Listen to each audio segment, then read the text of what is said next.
This camera. There we go. We are good. We are live. I'm adjusting my camera. It is October 9th, celebrating Columbus Day, which I didn't realize. We'll get into that. Time just kind of hits you and you're just not really paying attention to what's going on in the world. Sometimes that's a good thing. But good morning, everyone. This is Carol Sue, aka Nani Boss, live with two Sistas. Hey, good morning, everyone. This is Janis, aka Wellness Diva 5.0 on, on this Columbus Day, Monday, October 9th. And I just want to say that when I was in school growing up, taking history classes, I'm going to be honest, history was like, oh, okay, yeah, whatever. But you know what? Then I had Mr. Joe Stranesky as my history teacher, and he made history fun and made me have a love and appreciation and respect for our history. Absolutely. I've been like all over the map lately. Really, as I said, not like paying attention to the news, although, first of all, before we go any further, like to, give heartfelt sympathy to those that have lost their lives in Israel, as well as the families and the country that have been so devastated, impacted from the savages that are roaming our world. And I do know Ray Higdon and his wife Jess is over there. They're doing a tour, and they're actually a safe place. They're in Jerusalem, which he talked about on his live yesterday, the history between Hamas and Iran and Palestine and where it really came, the history of where it came about. All this, I hate to use the word hatred because we try not to hate, but where this controversy starts with all these different areas. And it had to do with the temple. And I believe it was David who had the two sons, and one kind of stepped into the role of following our Lord, and the other went into Palestine area and all these controversies. And that's really, it's rooted. And I did not realize that Israel has been in 48 wars. No, 8 wars, not 48 wars, 8 wars for, over many decades. And, there's that tug of war of, we talk about the tug of war, and many people really reflect on that as a spiritual tug of war, which I think we all can relate to. And I really tried really hard. I don't post as much, only about certain subject matters that I'm very passionate about. Usually it has to do with children and or impacting others' life in a negative way versus a positive way. And, we're at this new technology world that we live in, where we see firsthand as to what is going on. And sadly to say, not that I watch the news, but on the different social media platforms, obviously you're getting a 90-second clip here and there, and to see the savages, and that's all I can say that they are, that's the kindest word I could use, is the savages that are beating, raping children, women, going in their homes and killing them, point blank with weapons. And what bothered me was 2 things, which came full circle. The first one was a grandmother that they took as hostage. Hamas has taken as hostage, and she was a Holocaust survivor. Think of that. A Holocaust survivor is now a prisoner of war. How many years later? Now, the debate of German and the Nazis versus Israel and the Jewish people and what they did to them, the concentration camps, and the denial that people don't even think this happened is at best ridiculous, which also be the kindest word I could use.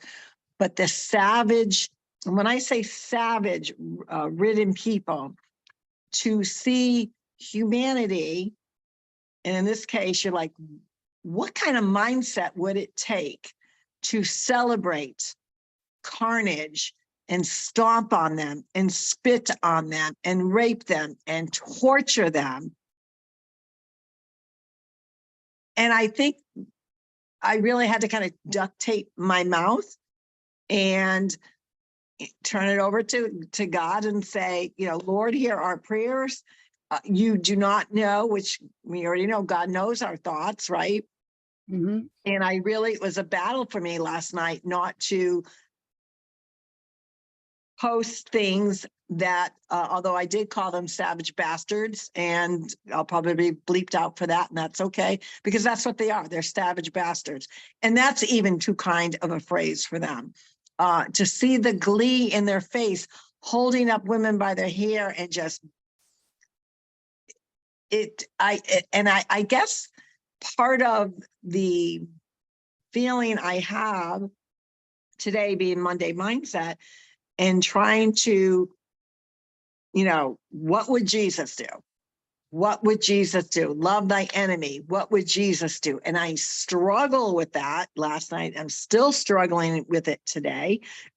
So my mindset, while I went out, played, 4 games of pickleball, went and got my nails. I'm thinking, keep pushing forward. But of course the alerts come and I, turn them off for now because I don't have a good mindset to deal with that. What I feel in my head, my heart breaks for these families. Up to date as of yesterday, there's 4 Americans dead. I think that number is up now. I think there are over 1,000 people that were savagely killed. When you think of being murdered, you have that murder of passion, still horrible, still a tragedy. You have those that perished in 9/11, tragedy.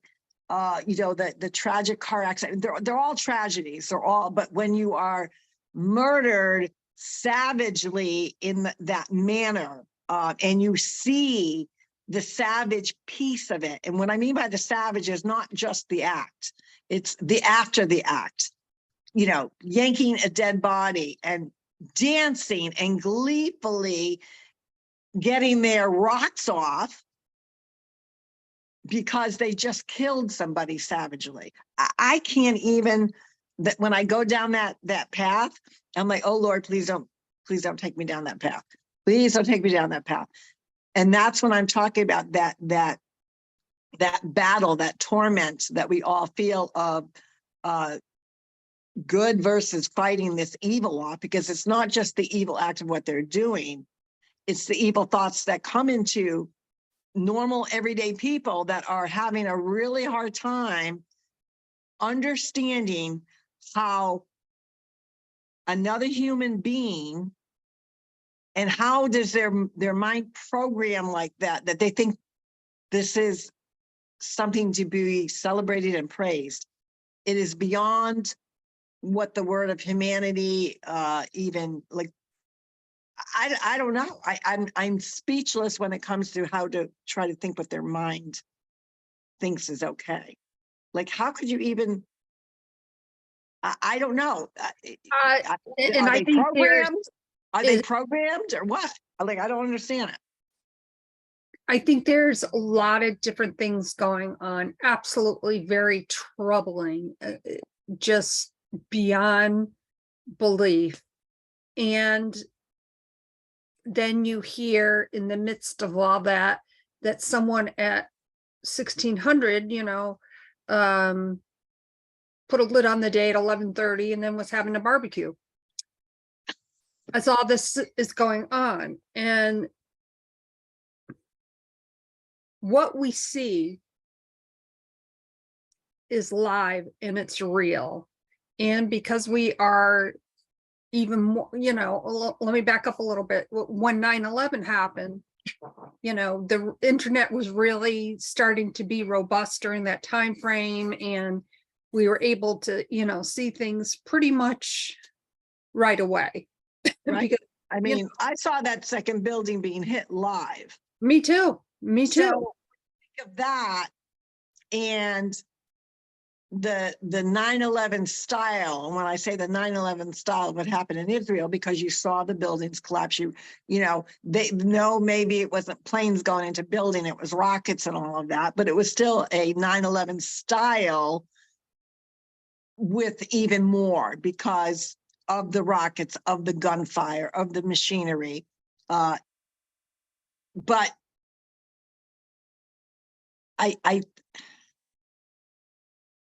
we knew we were being attacked by terrorists, and I think terrorists do not describe what's going on in Israel.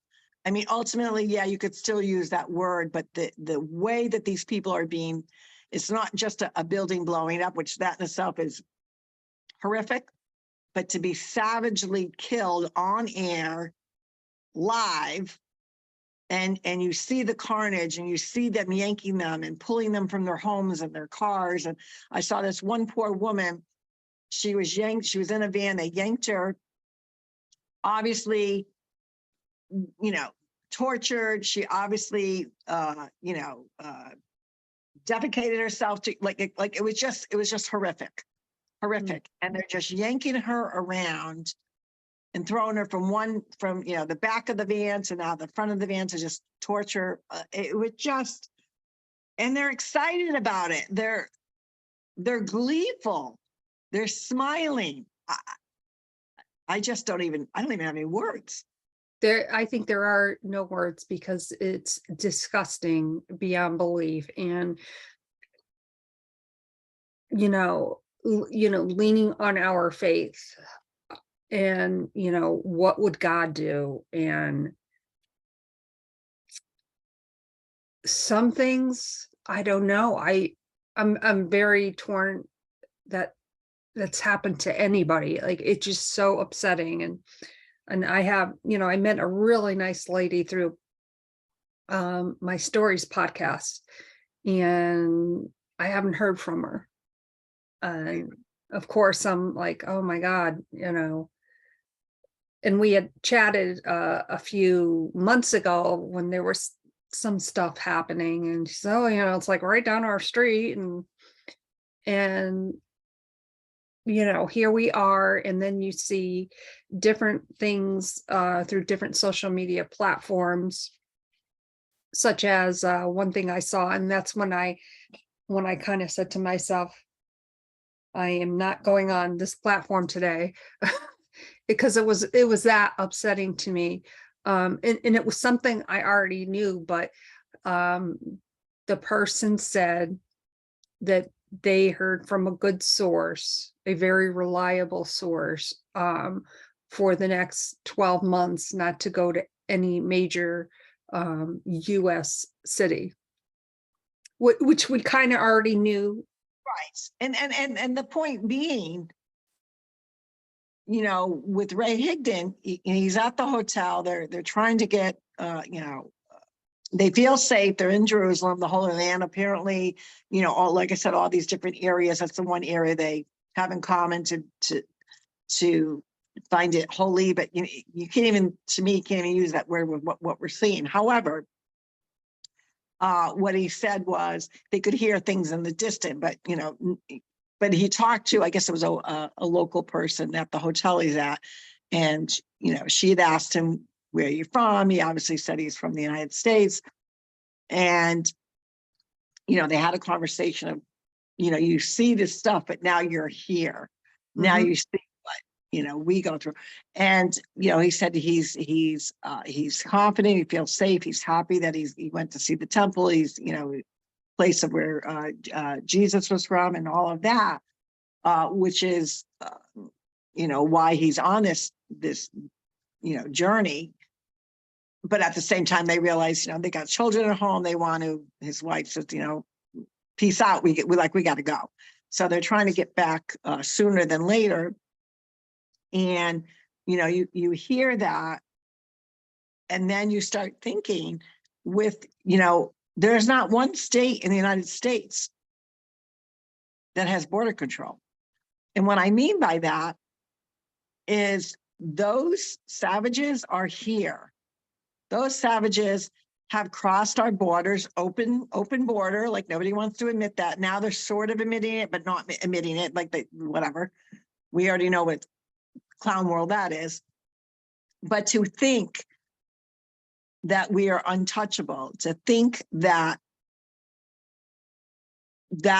what we have witnessed cannot happen in our country at this stage of the game, knowing that we have probably closer to 7 million.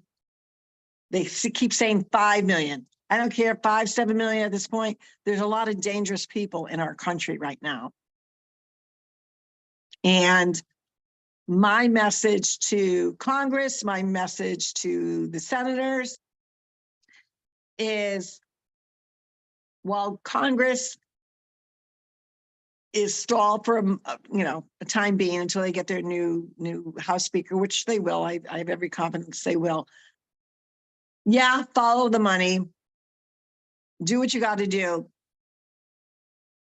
But there are offenses that have occurred from the person occupying the White House regarding the sovereignty of our country, protecting our borders, and not protecting Americans. That, to me, is an impeachable offense. Yeah, you still got to go down those other rabbit holes. We know that, because you do got to follow the money, because we already know, regardless of what, one side is saying, it's pretty obvious. American people are not as stupid as you think we are, number one. But number two, you do have impeachable offense, because I'm going to declare this right now. If something like that was to occur, knowing that the person occupying the White House perpetrated a coup on its own people by allowing these savage individuals to come in our country, I don't know that you could actually sue the government. That part I don't know. I don't really know. But, to me, those are offenses that should eliminate his position. I have to agree on that, and that, we really could go down the rabbit hole with this one, certainly. But again, what would Jesus do? I think we have to ask ourselves that question. And that's the tug of war. Don't you think that's the tug of war that's playing on a lot of people's hearts? Is, you're trying to be mindful of being good Christians. If you're a good, if that's your faith, we're trying to be, what would Jesus do? Always says, look at your enemy in the face, forgive. All those pieces of our faith, and our faith is at a tug of war. It is being tested. Will we rise to the occasion as a humanity to somehow make sense of what is going on to the degree that we could push forward and have trust in humanity? That's a hard pill and a hard sales pitch right now. It certainly is. And on that note, I just want to add to, obviously, we all know it's Columbus Day. And as we celebrate our history, I think it's also mindful to say that things that have happened in the past, you can't erase. You can't. And we also have to still function as a society. We still have to embrace our country. It's not the country. And that's what I keep telling myself. The country is good. It is the best country to be in. It is the best country to live in. And sadly, the leadership, and it does not necessarily mean one side or the other, because I think both parties have a role in what is currently going on in our country. You would be a person with no common sense or sensibility if you didn't think that. That is a truth. However, we are in a precarious situation because of decisions that have been made over the past couple of years, and our safety as a country is at jeopardy right now. And then you go to the piece of, what can I control?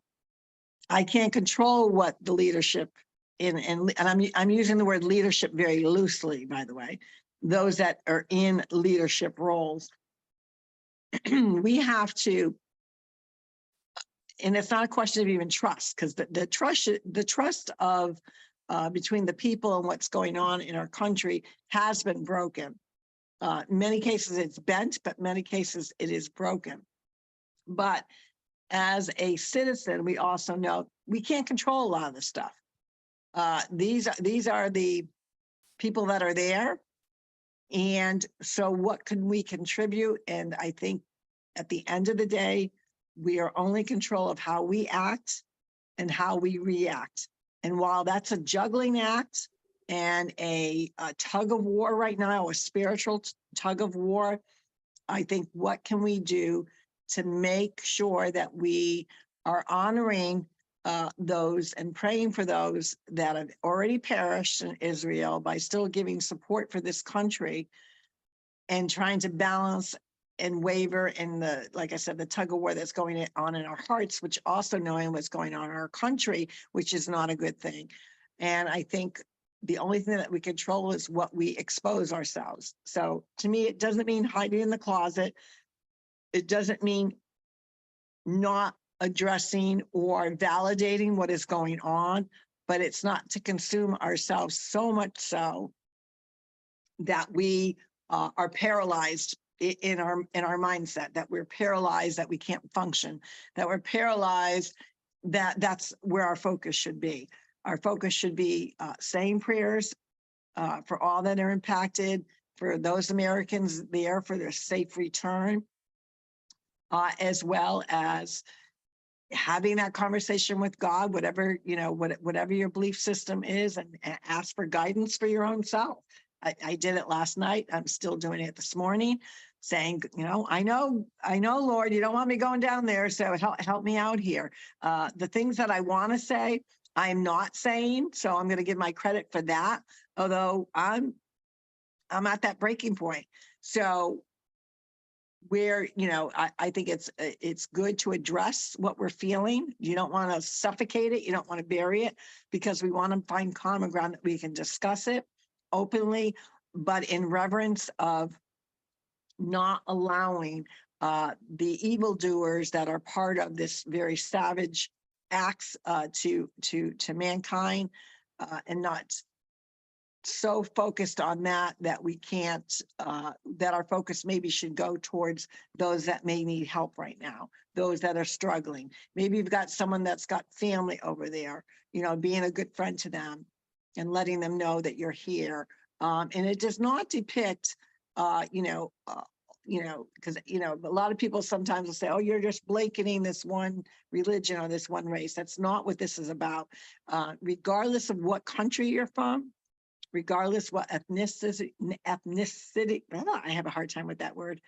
How do you say it? I can't even say it right now. Ethnicity.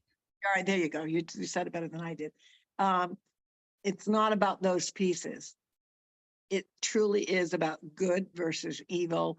And even despite the evil, trying to have a positive mindset, which I'll be the first to say is very difficult to do. So usually when I'm in that kind of mindset, how do I get out of it? I usually have to go do good for someone else. Find something to occupy that I know I'm going to impact somebody positively. Do an act of kindness, show a grateful heart for the country that we live in. It's the country that we live in is not the issue. It's the people that are in positions that are not taking care of business to further advance the safety and home feeling that we have in our country. We're not in control of that. They are. So we have to know that it's not a clear picture of what our country stands for, especially on Columbus Day. That's not what our country is about. Our country is about helping others in need, but going about it the right way, the legal way, helping people have a better life, come for the American dream, but do it in such a way that our forefathers did it. You know, when you came over here and you were an immigrant, our dad was a first generation American. His family was directly from Italy, and they were immigrants and they became legal citizens. The legal way, people, the legal way. But my suggestion would be try to focus on something that is attainable for you, that you're in control of. So guess what? You're in control of helping someone else out. You're in control of doing an act of kindness. Those are things that we can control. Why? That makes us feel good, knowing that we're helping. Maybe you could, there's a local soup kitchen that you could, as you find like your time is idle and you can't focus because you're so like worked up over this. Call a local soup kitchen. Hey, what time are you serving dinner? Do you need some volunteer help? Can I go to the store? Could I help serve meals? Today I went through a bunch of just clothes that there's nothing wrong with them. I've outgrown them, or they don't fit anymore, and they're some of the stuff is brand new, like maybe were at once. So I know there's needy people and there's different co-ops that I can go, instead of just dropping it off at the, like a drop-off station, bring it to these different communities, these co-ops that are helping people in need. So, doing an act like that to know that whatever you're doing is impacting people in a positive way. That is so true. And on that note, don't hesitate to reach out to us. We know that sometimes when we chat about subjects that obviously are controversial in nature, that touch our heart and souls, we want to hear from you as well. Don't hesitate to reach out, whether it's by email, however you can get in touch with us. That would be great, and we highly encourage you to do so. My name is Janice, aka Wellness Diva 5.0, and I am with two sisters, and this is Carol Sue, aka Naughty Boss. Gonna flip my mindset, gave myself, even just by talking, I feel a little bit better. We hope you do, that we're giving you some actions to take that are going to help with your mindset, because we always want to start the day with a positive mindset, but we also want to end the day. Address those feelings that you're feeling. Talk to your neighbor, reach out to us, talk to a friend, a loved one, get it off your chest, release it, and then say, okay, I've let that energy, that anger, or that sadness, or that being flabbergasted over what's going on, I let it go. And now I'm ready to do some sort of action that I know is going to positively impact, and that is going to outnumber the what's going on in our brain and in our head, and hopefully that'll put you on a better path to continue your positive mindset on this Monday mindset. So we appreciate you all joining in, and we will sign off for now. Take care, everyone. Have a great Columbus Day. Celebrate Christopher Columbus. Take care, everyone. Bye-bye. Bye.